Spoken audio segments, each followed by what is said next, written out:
The US has dropped a bombshell on H-1B visas, a $100,000 yearly fee per worker, paid by employers.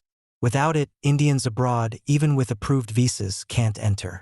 Families on H-4 are stuck too. Those already in the US can stay, but travel or extensions may trigger the cost. This hits Indians hardest, since over 70% of H-1Bs go to them. IT majors like Infosys and TCS face disrupted on-site projects, while smaller firms may stop US hiring. For individuals, careers, studies, and family plans are suddenly uncertain. Yet there's a twist. Talent blocked from the US may stay in India, boosting local startups and innovation. US tech firms warn of skill shortages and rising costs, and lawsuits are expected. For now, the advice is clear. Avoid travel, coordinate with employers, and watch the courts. This single policy could reshape opportunities for thousands of Indians and the future of H-1B itself. Imagine Rohit, a software engineer from Delhi now working in Seattle. He's safe for now because he's inside the US. But if he flies home for Diwali, he may not be allowed back unless his employer pays the $100,000 fee.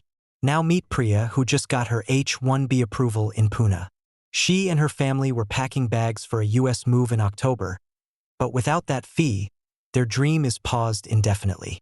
And consider Arjun, whose wife and kids hold H-4 visas. He went to India for a short visit.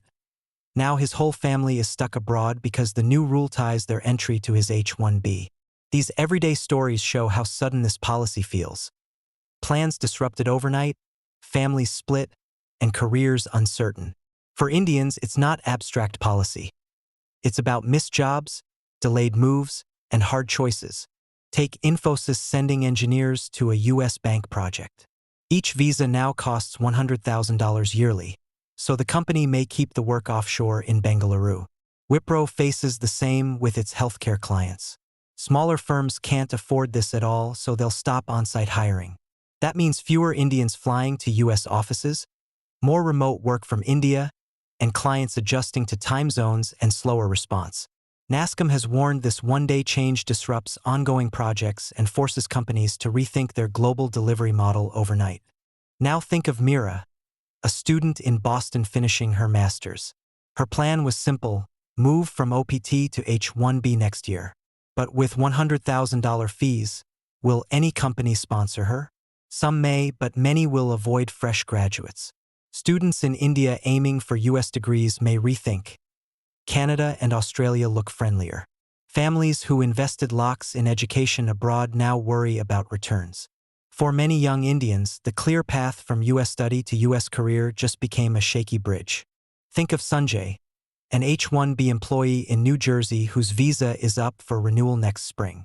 His employer must now weigh whether keeping him is worth an extra $100,000 per year. Or Kavita, a data analyst in Bengaluru who just got her H-1B lottery result. Her US job offer may vanish before it even begins. Then there's Ramesh, visiting his parents in Chennai. His US job is safe, but without the fee, he can't re-enter, leaving his American-born kids in school without him. Even universities are hit. Professors on H-1B may lose teaching slots if budgets can't stretch. And healthcare too. Dr. Neha, a physician in Texas, knows many hospitals rely on H-1B doctors in rural areas. Will they pay or face staff shortages? These snapshots show the ripple effect. From fresh grads to mid-career pros, from tech campuses to hospitals, the rule touches lives in very different ways. This policy could redraw the map of talent. For the US, fewer Indians on H-1B means tech firms scrambling for skills, projects moving overseas, and a real risk of losing ground in AI, software, and healthcare. For India, it's a mixed picture. Families relying on US salaries or remittances will feel pain, but the same workers, if they stay back, could power startups, boost research, and even build the next unicorns in Bengaluru or Hyderabad. Some see it as a brain gain, where returnees bring global experience home. Others fear job competition will rise inside India if too many come back at once.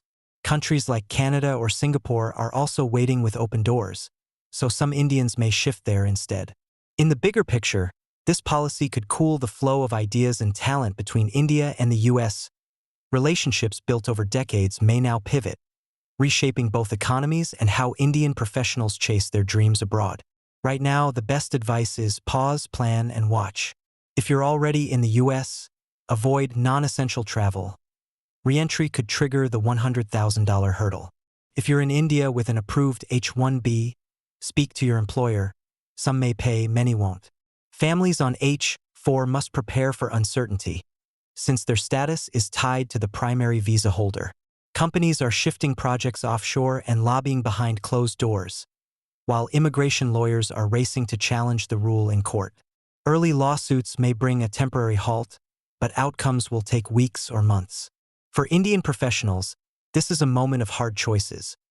Wait it out, explore alternatives like Canada, or look for opportunities at home where demand is rising. The truth is, one rule has turned the dependable H1B route into a gamble.